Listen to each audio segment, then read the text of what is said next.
যৌথভাবে পরিচালিত ঘাঁটি ব্যবহারের অনুমতি না দিয়ে যুদ্ধের বিপক্ষে নিজেদের অবস্থান জানিয়ে কড়া বার্তা দিয়েছিল স্পেন।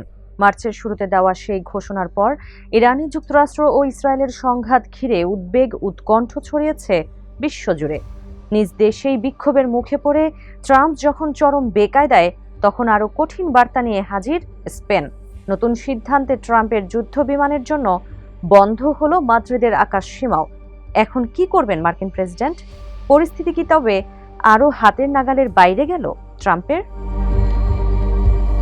গেল ফেব্রুয়ারিতে ইরানে যৌথভাবে ব্যাপক হামলা শুরু করে যুক্তরাষ্ট্র ইসরায়েল। তখন থেকেই এ যুদ্ধকে বেপরোয়া এবং অবৈধ উল্লেখ করে তীব্র সমালোচনা করে আসছেন স্পেনের প্রধানমন্ত্রী পেদ্রো সানচেজ। মার্চের শুরুতে তিনি জানিয়েছিলেন, ইরানে হামলা চালাতে স্পেনের আন্দালুসিয়ায় যৌথভাবে পরিচালিত ঘাঁটি দুটি ব্যবহারে ট্রাম্প প্রশাসনের আবেদন নাকচ করেছে তার দেশ। স্পেনের প্রধানমন্ত্রী গেল বুধবার জানান, তার দেশ কোনো অবৈধ যুদ্ধে অংশ নেবে না। তিনি আরও বলেন, ইরান অভিযানের সঙ্গে সম্পর্কিত প্রতিটি ফ্লাইট প্ল্যান বাতিল করা হয়েছে, এমনকি এর মধ্যে জ্বালানি রিফুয়েলিং উড়োজাহাজের পরিকল্পনাও ছিল। মাদ্রিদের পররাষ্ট্রমন্ত্রী হোসে ম্যানুয়েল আলভারেস জানান, এই সিদ্ধান্তের লক্ষ্য হচ্ছে এমন কিছু না করা যা এই যুদ্ধকে আরও উস্কে দিতে পারে। প্রতিরক্ষা মন্ত্রী মার্গারিটা রবেলস বলেন, ইরান যুদ্ধের সঙ্গে সম্পৃক্ত কোনো কর্মকাণ্ডের জন্য আমরা সামরিক ঘাঁটি, মোড়ন এবং রোটা ব্যবহারের অনুমতি দেব না। স্পেন শুরু থেকে মার্কিন সরকারকে বিষয়টি পরিষ্কার করে জানিয়েছে। ট্রাম্পের অনুরোধের পর ইরান যুদ্ধে অংশ নেওয়া যুক্তরাষ্ট্রের কিছু বোমারু বিমান যুক্তরাজ্যের গ্লুচেস্টারশায়ারের RAF এয়ারফোর্ট ঘাঁটিতে অবস্থান করছে। সেখান থেকে উড্ডয়নকারী বিমানগুলো এখন আইবেরীয় উপদ্বীপের একটি বড় অংশ এড়িয়ে চলতে বাধ্য হবে।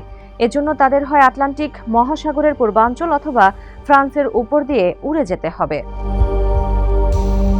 স্পেনের নতুন সিদ্ধান্তের বিষয়ে তাৎক্ষণিক কোনো প্রতিক্রিয়া দেখায়নি যুক্তরাষ্ট্র। তবে হুমকি আগেই দিয়ে রেখেছেন মার্কিন প্রেসিডেন্ট ডোনাল্ড ট্রাম্প। যুদ্ধের বিরোধিতা করা স্পেনের উপর চড়া বাণিজ্য নিষেধাজ্ঞা আরোপ করতে চান তিনি।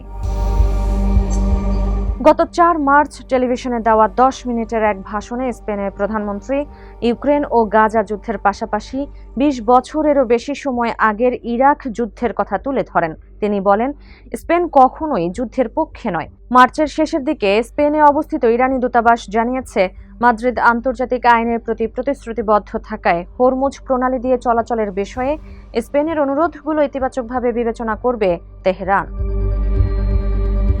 বিশ্বের মোট তেল সরবরাহের প্রায় 20% সাধারণত ইরান ও আরব উপদ্বীপের প্রান্তের মধ্যবর্তী এই সরু জলপথ দিয়ে পরিবাহিত হয়। কয়েক সপ্তাহ ধরে ইরানি ড্রোন, ক্ষেপণাস্ত্র এবং মাইনের হামলার হুমকিতে জলপথটি কার্যত বন্ধ রয়েছে। ফলে বিশ্ববাজারে হু হু করে বাড়ছে তেলের দাম।